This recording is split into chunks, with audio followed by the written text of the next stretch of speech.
I'm going to talk to you on a really scary subject, cybercrime. Right.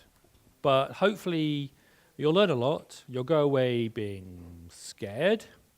There's 4 seats at the front if you want to come sit down here. I will be picking on all of you, not individuals. Right.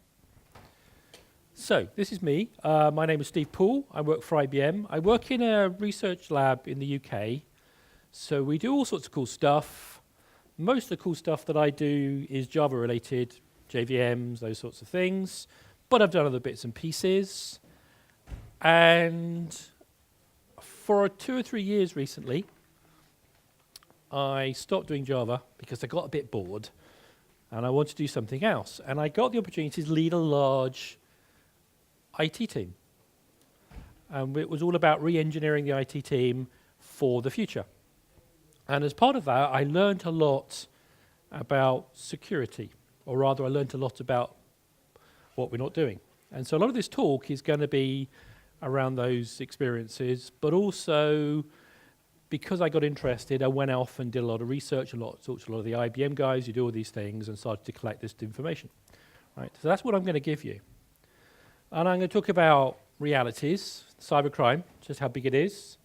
I'm going to talk about how we as developers aren't really good at dealing with it. We'll have a little bit about what a vulnerability might be, because that's a word that you've probably heard. And we'll talk about what we can do to do better, right? And then I'll sum up, and you can all leave feeling very chastened, and that you're going to go away and become much better individuals, right? I want you to understand this is the main takeaway. As developers, we're so used to not worrying about security, and we think it's other people's problem. But actually, it starts with us, and we're not doing enough. So as I said, I'm not a security expert. I'm a developer, right? And one of the things that got me when I started working with these IT folk was they kept talking about compliance. Things have to be compliant. When you deliver a VM or you install something, it has to be compliant. And I went, compliance, why do I want to care about compliance? Okay, and so I started digging into it, and I came away from it thinking, actually, we're really poor at what we need to do. And I learned that basically if you give developers who aren't properly educated access to cloud resources, bad things happen. For instance, there are so many times where we have seen developers being given access to Amazon or IBM Cloud or whatever, deploy some VM, and the next thing they know, their company's got a bill for $1 million, right? Because they didn't know how to secure it. We gave them access, they didn't know what to do, right? But it's even bigger than that, because we need to talk about other behavior changes, right? So we have this conception that we know how strong things are. We know how robust your system is. And if you were talking to your execs, you're probably going, hey, we have a fantastic application, we can do intrusion detection, we've got strong encryption, we have firewalls, it's all fantastic. But we know that probably our application is a bit more like this. We can check some intrusions. We might have a firewall. We're not sure what it does, but we have one. And we may even use HTTPS occasionally, which is just really scary. My point is if we do not get our act together, this is what your application is going to look like, right? It's going to be destroyed. So let's level set. Let's talk about why this is really important. The realities of the world. Now, you may think that the bad guys, we talk about the bad guy, it's some 16-year-old in his bedroom and he's hacking the FBI, right? They're lone hackers, that's all they do. And you might think that if you got hacked, you'd notice. It would be obvious that the wheels on your car would have been stolen, right? In software terms, you'd know, right? And also, you know that if you got a spam like this, okay, you would spot this, wouldn't you? Who would fall for this? Hands up. Yeah. I love this one because it says that I'm going to get, thank you, I will get a check for $500,000 and an Apple laptop. So that's how, that's an Apple laptop is obviously very valuable to be on that sentence. You're not going to fall for that, are you? Okay. The truth is that it's scary. So you may not be able to see this, it's a bit fuzzy. But let's just talk about this. $2,500 is the average loss from a burglary in the US. The largest bank robbery in the US history, $30 million. The annual cost of cybercrime to the global economy in 2016, $445 billion. 80% of cyber attacks are organized. That's a word to take away, organized. 2016, $445 billion. In 2013, the drug trade, the illicit drug trade, was sized at $435 billion. Now, it's hard to assess these numbers. As you imagine, you can't really go around to your local drug dealer and say, how much money do you make? But you can assess, right? And it's the same with cybercrime. Right? This is 2016, this is 2013. This is hardly growing. This is growing fantastically. Right? Which one has the least risk to the criminal? Guess which one is growing the fastest? And guess which one is the hardest to prosecute? Cybercrime. Cybercrime is predicted to be $2,100 billion by 2019. Right? That's 3% of the world's economy. Right? And it's still growing. Right? And here's an example of some cybercrime. Anybody know what this is? Yeah, did anybody know anybody who got one of these? Yeah, okay. Right, so this is what you get. Sorry? It's ransomware, yes. This is a thing called WannaCry, whoops. Right, which you may have heard about in the press recently. What did WannaCry do? It got onto your system and encrypted all of your data, ransom attack. Last time we checked, 250,000 computers were hacked, right? It encrypts your data, dunk, and then it asks you to give them some money, and they ask you to give some money in Bitcoin, so it can't trace you back.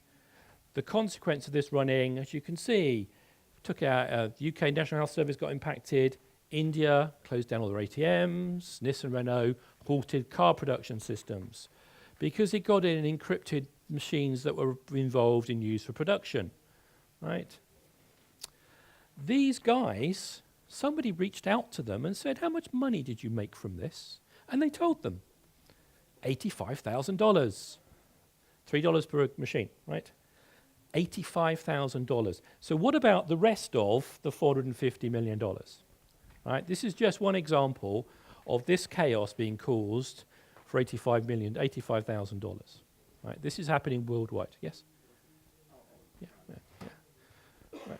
Right. So. But I think that it's wrong because it indicates 450 million, not billion. Oh, you're right. I'll add more zeros. Thank you. So, who are the bad guys? It's not these guys. These are 1920s villains, I think, just some random people. Right? They're obviously cyber criminals. Right. So the first thing you've got to remember is that they're like you. They're not guys sitting in a room. They are organized. They're organized like startups. They employ developers. They're innovating. They are really good at hacking your systems, at becoming creative. Right? They share all the information they have for money, obviously. Right? They're very, very goal-focused, as you can imagine. Profits sharing in this sort of thing is it's really good. You make a load of money out of it.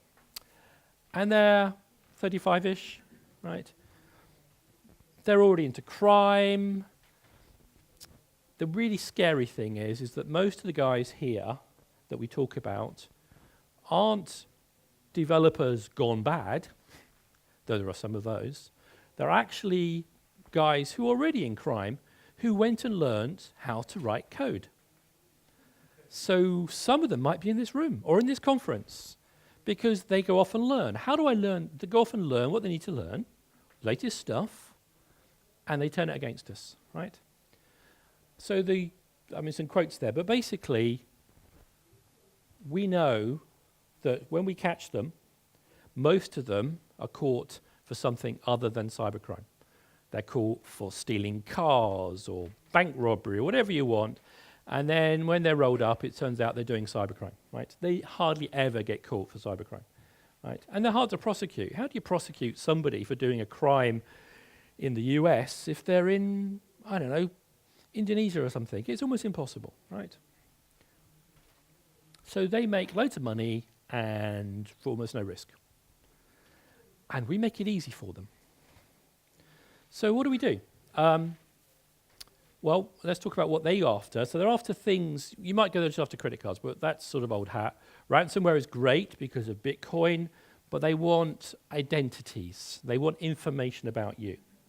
They want your medical data. They want your national insurance numbers or whatever it is that identifies you to your country and to your health systems, because that lets them buy drugs. Right? They can sell that information. But information they gain from you, they can join together. Right? They want facts. They want to know little tiny bits, like your email address. Why would that be bad? What about your date of birth? So we're developers, so how many here have bought something off Steam, say? You know, we all go off and do these things, and occasionally it'll come up and it'll say, if you want to watch a video, it'll say, hey, put your date of birth in, because it's, you know, a violent video or something, you know, and so you do. If you've put your real date of birth in, then stupid, because if that gets hacked, that data, your email address, I know you. That information, I can find out where you live, I can find out who you work for. If you're on Facebook and you say, hey, I'm going back to the office, and you say who you work for, they've got that information. Maybe you start moaning about your boss because he's not very nice and he stresses you out. That's valuable information, right? And of course, any sites that you visited. If I've got the right sets of data, I can join them together. I can go to Ancestry.com. I can find your mother's maiden name. So that's a security question I can pick up on. I can go to Facebook and see what the name of your pet is, because that's another one. We share this information freely, and it gets hacked and used against us, right? The more I know about you, the more I can focus my attack on you, individually, personally. And that's what's happening, right? Because it's not just technical stuff. It's this stuff. Social engineering. So we know that we wouldn't fall for any more of these phishing ones. I love this one, you know. Your ATM card of $10.5 million was returned because you didn't accept it. Do you want it back? You know, it's like, yeah. Or this one. This is just great. This one says things like, officials who almost held the fund to themselves for their selfish reasons. You know, from the, director of the FBI. It's like, yeah, nobody's going to fall for that, are we? Right? But maybe you might get something along these lines. Maybe it says your boss tells you to do something that involves spending money. And maybe this guy says, oh, look, I'm going to the golf course. Don't talk to me.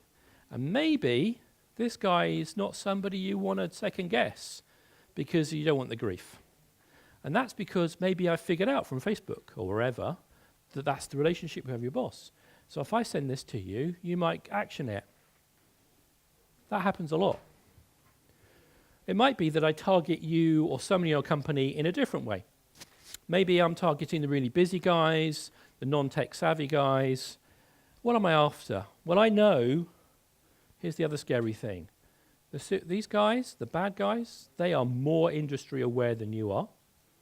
So they know how an industry works. They're tech savvy, they're industry savvy. That means they can craft social engineering attacks designed to get past all your defenses because they know what words to use. They know how it works. And if you're not tech savvy, then things like, oh, open this waybill in a zip, you've installed malware. This is real. Right? The point is this stuff is coming down the pipe. More organized, right? More focused. And the thing is, all that spam that you get, which you just go laugh, laugh, laugh, well, the guys who are creating that, they're not after you. If I'm trying to extort money from you or just extract money from you by you making, I'm looking for the gullible people. I'm not going to go after the people who are not gullible, am I? I'm going to write something. The fact is, if I send you a fish that's that gullible and you accept it, That's the people I'm after. I'm not after you. If I'm after you, I'm going to do something much more sophisticated that you're not going to fall for, that you're going to fall for. Right? And everything about you that I can find helps me craft that attack. Right? And as I said, depending on what we know about you, we might go for middle-level execs, people afraid of their bosses, new joiners. Hey, I've just joined this new company. Request comes in. Might ask you to do something. And you go, okay, then that sounds fine, right? You're too busy, or actually, maybe I figured out that you don't like working for that company, so maybe I'll just come and visit you and say, hey, do you want to make some money, right? And they love us, developers. We are a target audience. The reason that we're target audience is because we know how the infrastructure works, we know how the code works, we write the code.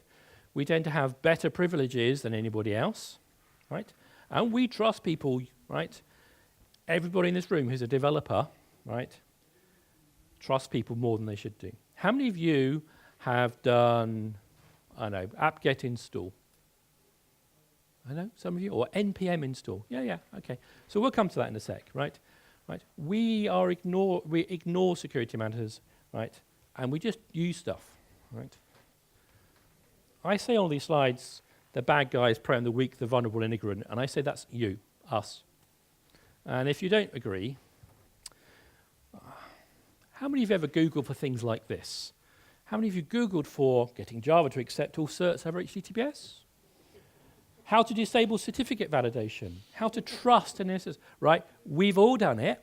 We've all sat there and gone, I can't figure out how to configure this software. How do I turn it off? We do that, right? And if you're Java programmers, you may even have written things like this. New trust manager. So if you're not a Java programmer, it's a Java joke, right? But basically, it's a definition that gets called, and it says, return true, trust everything, right? Okay, so you think that's funny? This stuff is in real code that you're using, right? You know, we do this stuff, right? Well, we do this, blah, blah, blah. We do it all the time. How hard can it be? Well, I went to GitHub and I did a code search. Implements Trust Manager. And this is early this year, and what did I get? 72,000 hits. Some classic names. Real code. Over-trusting trust provider. Accepting trust manager. A very friendly accepting trust manager. Allows anything through, right? A very trusting trust manager that accepts anything, right? Right. Install the all-trusting trust manager. Okay, this is in code that people are writing that you're using, right? It's all sitting on all these wonderful repositories. This is not just Java. All programming languages have this, right? The point is, NPM, for instance. I mean, I'm not picking NPM because they're all the same. There's a whole good reason for it, to share. Let people make great use of our code, and it's great. But we don't check. Okay? Many of you, if you work, working for a company, you will have rules about licensing. Can I use this code? What license is it under? Oh, that's acceptable. That's not acceptable. But nobody ever checks the provenance. Where does this code come from? Do I have any signs that this guy is doing something unusual? Is it just a GitHub repository with nothing around it? What provenance do you do to see whether the person creating this code, right, is not shady? Right? And the thing is, our attitudes to this percolate up. Right? So look, this is just something that came in at the weekend. This is a tweeter by an IBM, a UK employee. Right, she was responding to a statement by somebody else. She said, my staff log onto my computer on my desk with my login every day, including interns on exchange programs. Right? Now, as you can imagine, that hasn't gone down too well in the UK. Right? But it's our fault because we make that possible and necessary. And the bad thing is that because that comes out, anybody who works for her potentially could be a target, right? Because if I can get into their account, they may be able to find out that password, and then I can pretend to be an MP, right? It's not about what secrets she might know. It's the fact that I can impersonate her. So think about things like you're a small company and you proudly put up on your website the companies that you work for. You know, you've done deals with these things, you've done fantastic things. You could be targeted because you've said that. Because if I can get into your email accounts and I can pretend to be you, then I can communicate with those companies as you, and I've already reduced the trust barrier because they're going, oh yeah, it's from that guy I spoke to, right? It's our lack of understanding about what the bad guys are doing and our lack of understanding of how we should be preventing it that is letting this happen.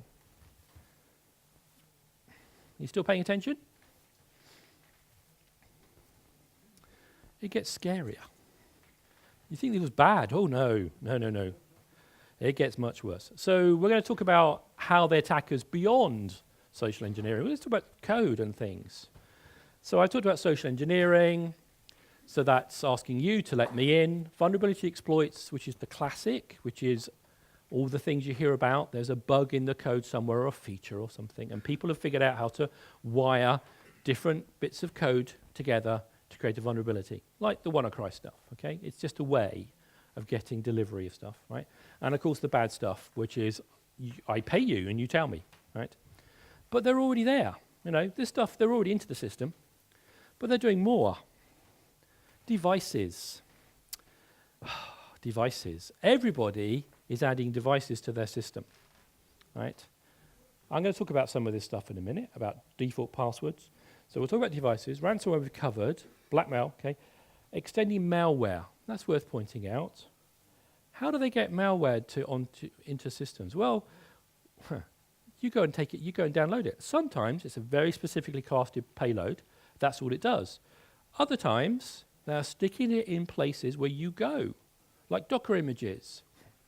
How do you know that that Docker image that you've pulled down, that's on Docker Hub, that says, hey, I've got a great implementation of this thing, and it's all easy to use, and it's all wrapped up, and you go, thank you very much. And then you install it, and it says, oh, mount your home directory, or mount the root directory of your file system. And you go, okay then. And now you've just let some code that you've downloaded off the web run and have full root access to your system, right? You might be buying it, like game trainers or things. There's all these things where once you pay money for something, you trust it, right? And classics like people trying to convince you, if you are, say, you got some open source, maybe I'll give you a fix. And you go, thank you very much.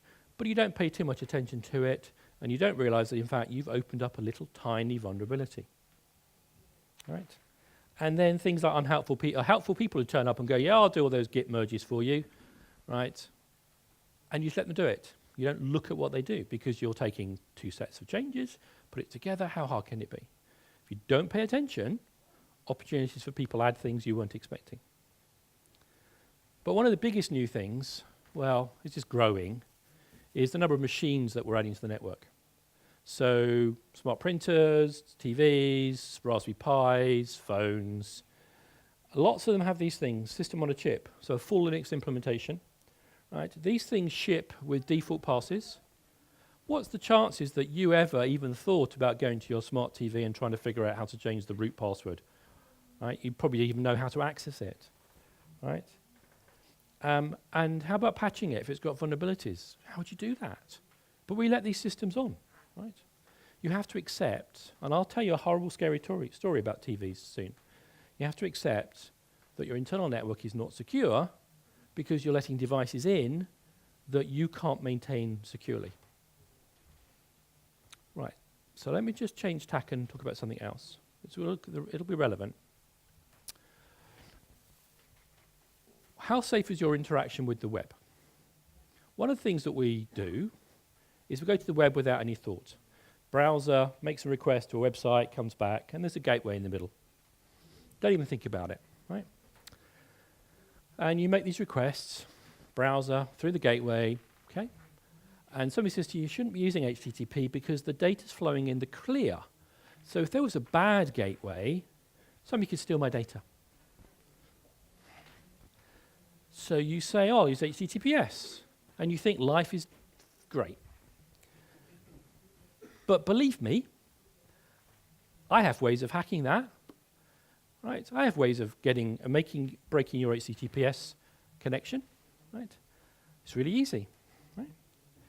So the first thing I'll do is I'll get you to accept a certificate. And we do this all the time. You connect to a gateway, you're in a hotel, and it pops up and it says, oh, a certificate. And you go, oh gosh, you look at the stuff and you go, no idea, accept. Yeah, we do, right? Okay, well, at least you saw it happen, right? The other thing is, maybe your company has given you a laptop with a browser on it and it's got a bunch of certificates in it, because then you can connect to internal applications. But what happens if the root certificate has been stolen? I can generate certificates that you'll accept, right? Or I might have a bogus one in there because I've accessed your system, right? That's quite sophisticated. But there's an even easier way. If the first request you make to, the first data that comes from a website is HTTP, even if it contains links to HTTPS, I can hack you. So I have pictures for this and have lots of words, but let's see if we can talk it through. Let's do the pictures. Imagine this. So here's this unhappy person. HTTP request. Imagine you're going to, this is a landing page. HTTP request, and on that page that comes back, there will be a login page where you're going to put user ID and password, right? And inside that HTTP data, there's a post, and the post says HTTPS is where you're going to send the result data. What happens is the middleman here just scrapes that out, drops the S, gives it back to you, you fill in the data, you post it. I've now posted my private data in the clear, so it doesn't even have to de-encrypt it. This guy steals it, sends you back server's temporarily unavailable. Yeah, refresh. This guy's out your way, you post your data, you didn't notice. Right? And I think that's basically what I said there. Yeah, right. So you're going to say, I don't do that. I don't connect to bogus Wi-Fi's, do I? Why would I do that? Right? They're everywhere. How do you know that the SSID that you're connecting to is the one that you should? Right? In your office, yeah, maybe in your home, in a coffee shop. How about if you're in some conference in Poland and you've connected to an SSID that somebody gave you, and somebody gave you a password? At least here, the password is on a piece of paper. I've gone to conferences where the password is slapped on the wall. Everyone knows what it is. Right? And you think that the SSID that you see, that you connect to, is the one provided by the conference. How do you know? How do you know it's not something like this? I built this. It's a bit old. Raspberry Pi with a Wi-Fi dongle. Now I can do Raspberry Pi Ws, a power pack, a little grey box that I sit under your seat or I sit against the wall, right? And I can force you to connect to it. Wi-Fi, the protocols allow people to force you to renegotiate, and I can bring you through to my little Raspberry Pi. How would you know? Right? They're everywhere. Now, and most of them do stupid things like this. They ask you to do bad practices. Right? Wherever you go, right? They're everywhere. Right? We can't live without Wi-Fi, right? And we just do what they say to get stuff in, right? So this is what I find really strange, right? We know that this is really bad behavior. We still do it. We know we should be doing the right sort of encryption, right? We know. And then yet, we do things like this. We turn it off. wget, no check, cool, insecure, sudo apt-get, allow unauthenticated. We do it all the time because it's easy, right? And when I start asking people why they do this, I get interesting ones. The server I access is self-signed. That's the most obvious one. My company has created a self-signed one. Oh, gosh, isn't it so hard to get a proper certificate, right?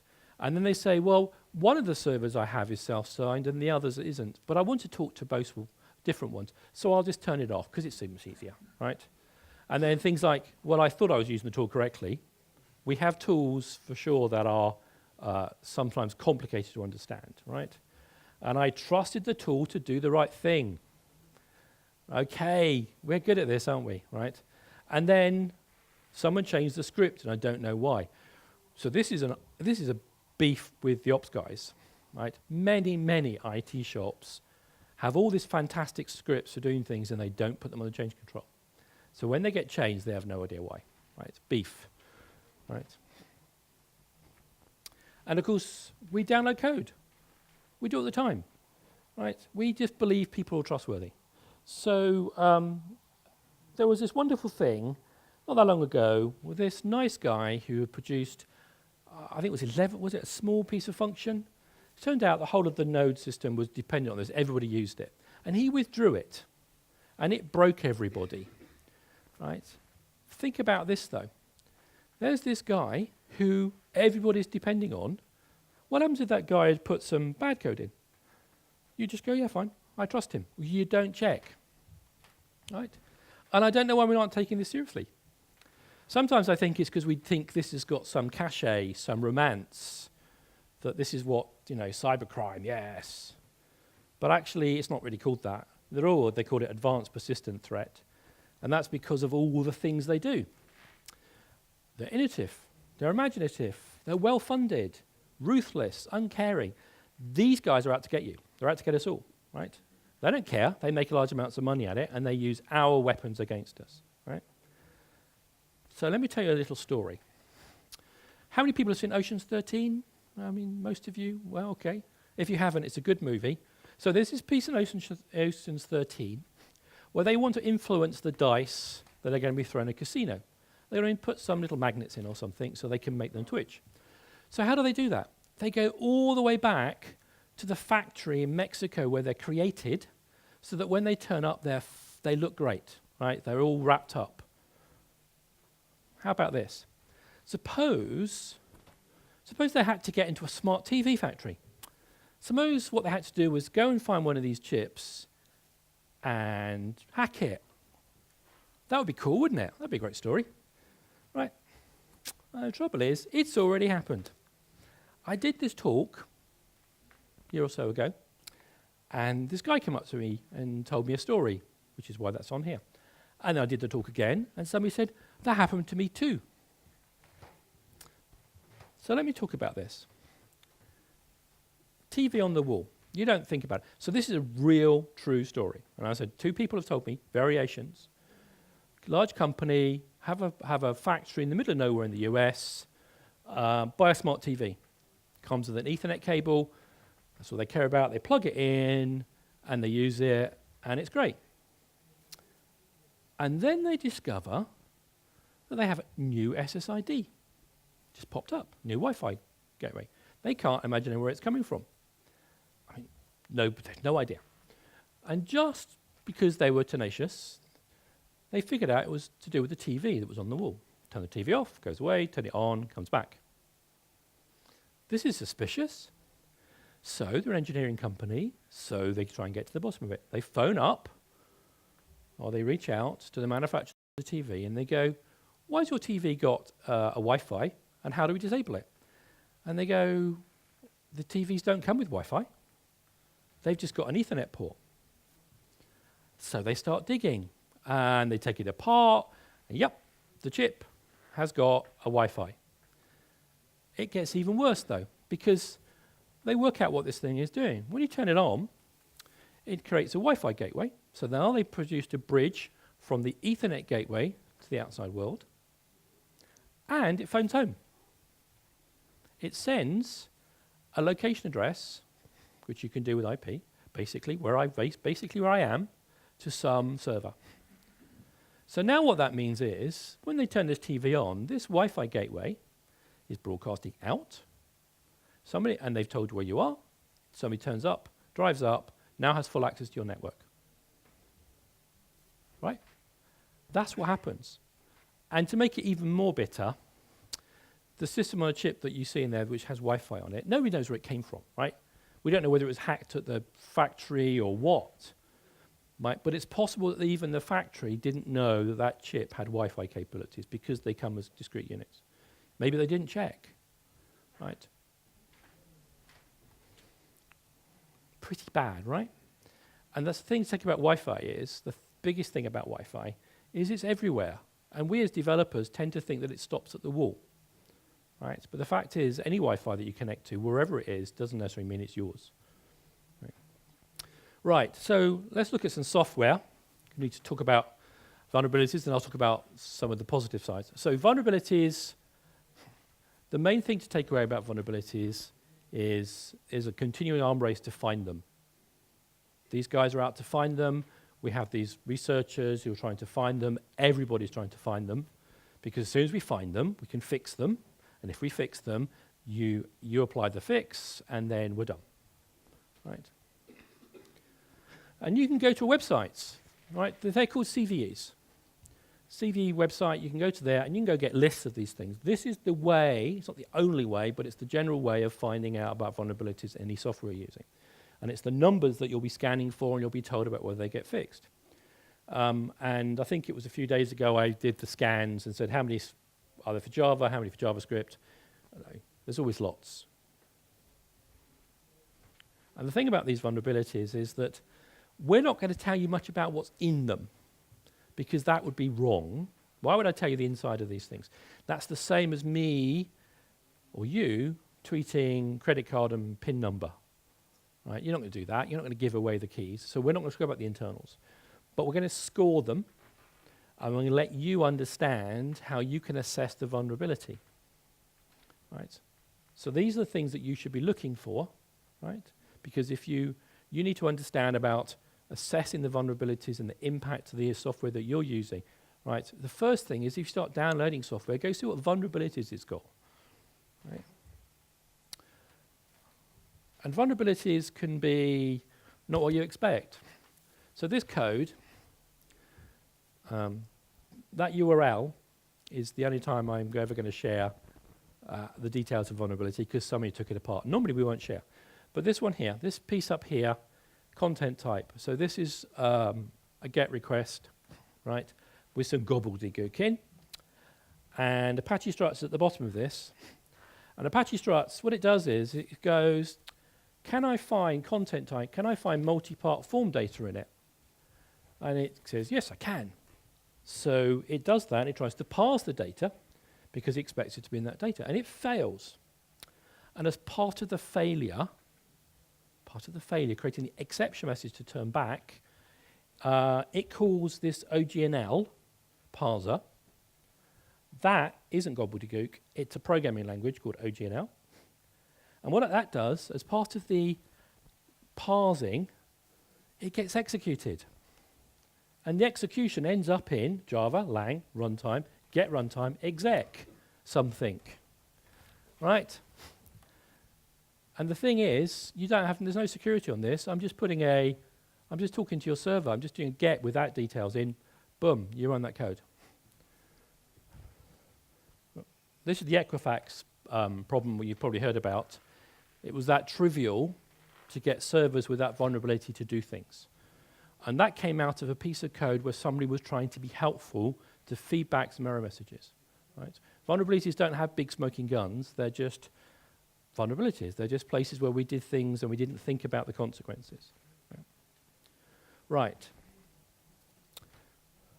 So I'm going to talk about how you can prevent some of this stuff, right? But I want you to realize, right, there's a whole bunch of fundamentals that we ignore, right? IT guys will throw rocks at you for not thinking about it, right? But there we are. Validation, encryption, right? We weaken this. We do things all the time where we help the IT guys in the wrong way by reducing the effectiveness of the actions that they take, because we are not aware of it, right? We were ignorant. Now you're not ignorant. Now you're beginning to wake up to the scale of the problem and the challenges. And so much of this comes from our ignorance that we have to change, right? So how would you fix this? So the very first thing is you've got to keep current. This is the thing that people go, oh, I can't do that. I can't go to my boss and tell them that they have to apply fixes, right? Bad thing, because if I apply a fix, I destabilize my system. But basically, if you don't do that, then you've got vulnerabilities, right? Every vulnerability you have is a gateway in. And if somebody can find that you've got a vulnerability, and they can do that in some ways about finding out what versions you're running for things, right? It's not vulnerabilities in your code, it's some vulnerabilities of the dependencies that you've installed, the Docker files that you've, images that you've extended. If I know you've got one of those, if I can find that out, and bearing in mind, you look at what WannaCry showed you about how easy it is to get on your system, I have lots of examples where I can find all sorts of information about your system that you weren't expecting to give back, right? So that's the first thing, is you have to convince people the benefit. And we have some mitigations for how you make that less impactful. And we have to start thinking about how we structure our applications so that they're more compartmentalized, so that access control is more about specific sets of data than having everything. It's like bulkheads in a ship, right? And you've got to think about intrusion and helpfulness. Every time that you do something that helps your neighbor, or every time you design something that's more flexible, you go, oh, we'll do that, that'll be really flexible for the future. Think hard about the downsides, right? Because everything that we do to make our lives easier helps them, right? So you can start doing things like start building your own caches of repositories, right? Start scanning them. There are tools out there to let you understand what vulnerabilities you've got in the code that you're using. You can buy the service. You know, Docker images get scanned on Docker Hub. Everybody is producing this stuff to help you understand the level of exposure from a vulnerability point of view, right? But every time that you download something without thinking about it, right, then you weaken it. What are the people who are providing the code telling you about how they're ensuring that their code is secure and is not subject to vulnerabilities? Do they have processes for you doing this? Do they tell you what they do, right? Educate yourself. There's a whole bunch of tools and things out there that you can learn about how to write better secure software, right? You can go to this place, cwe.mitre.org, where there's a whole list of ways of not writing good code and ways of writing good code. Lots of examples of all sorts of programming languages, right? You get examples like this. Verify admin. If string command password is mu, let people in or something. You know, bad anti-patterns and then good patterns. So this information is out there to educate yourself on how you should be thinking about how you write code, right? And there's the main page for this. They call this thing 7 Pernicious Kingdoms. There's the 7, which is basically the 7 ways that people normally get into your system. You know, things like you don't validate data, you have poor API designs, etc. Right?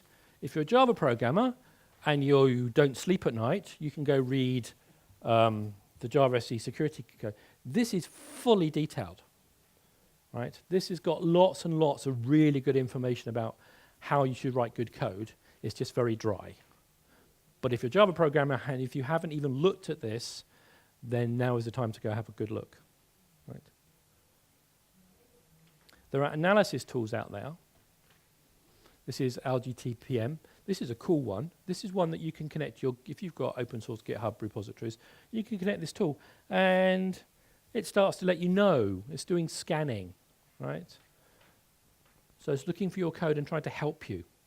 Now, it's not perfect, but it's out there, and there are other tools that can do that help you as well. So things like security, like find bugs. This is another little great tool. Same sort of thing. It's a plugin. It's trying to figure out what code patterns you are good or bad and trying to help you understand. The tools are out there for you to use if you go out and start looking forward for them. And there are people writing good documentation, good presentation. This is just Owen Woods has got a really cool one, helping you understand how to manage the risk, trying to understand more about the whole structure of the problem, right? Right, because how do you fix the problem if you don't know where to start? So I can teach you. We can teach you what your coding should be, right? But there are other ways of thinking about it so that you can ensure you have a good, secure design, right? Right. And then online guides. Well, OWASP is an open source project, if that's the right word. It's an open source community where, again, they're trying to assess what it is that people do to get into systems and trying to share that information with you. Right? And you can see the top 10 for 2017, injection. Injection is always the biggest one. Right? So that's simple things like SQL injection and others. And then all sorts of interesting ways of breaking parsing to get into your system. Right? So this all may seem pretty expensive, right? And to a degree it is expensive. But I think if you got from the beginning of this just how large the problem is, it may not be knocking at your door today, you may not realize it, but it's coming. Lots and lots of people are being hacked, right? We are starting to design better systems, and that's sort of by happenstance, not because we went, oh, this is a good way of dealing with cybercrime. So we do microservices. Microservices are a great way of structuring compartmentalization because you're building small services, right? And because of that, you're probably into a lot of continuous delivery. So you're beginning to build automation stories for delivering code and testing those code. So if you can do that, you can start adding in checks for applying vulnerabilities. So you can put fixes to a vulnerability and start driving those through your continuous delivery process to see whether you're causing any problems, right? Containers are great with dependency management, again, because you can encapsulate it. You're not doing apt-get install stuff. One of the things that people go, oh, I know what my dependencies are.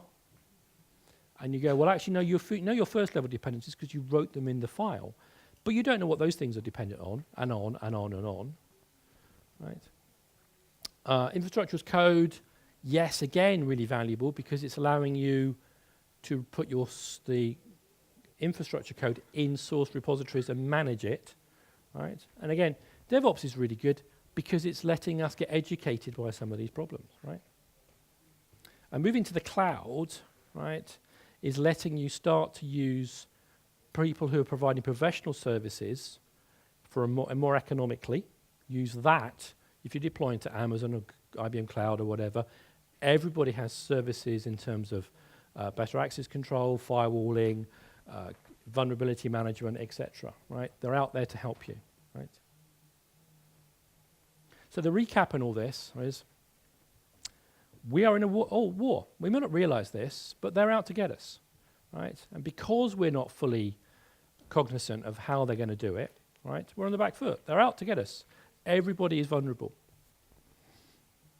Because we're not aware, and even if we are aware, we're not really understanding how our behavior is making things worse. So we have to change our behavior. We have to do things differently. We have to take care and think about the design consequences and coding consequences or actions from a security point of view, right? And we've got to take that up the chain so that we've got to tell people sharing passwords is a bad thing to do, right?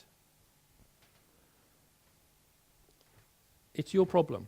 If we don't get it right, we can't assume that our users will understand.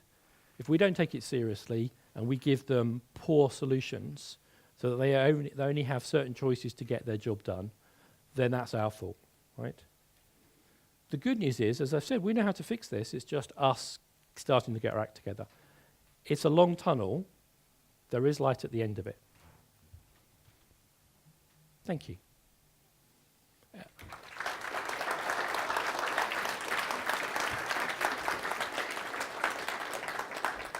I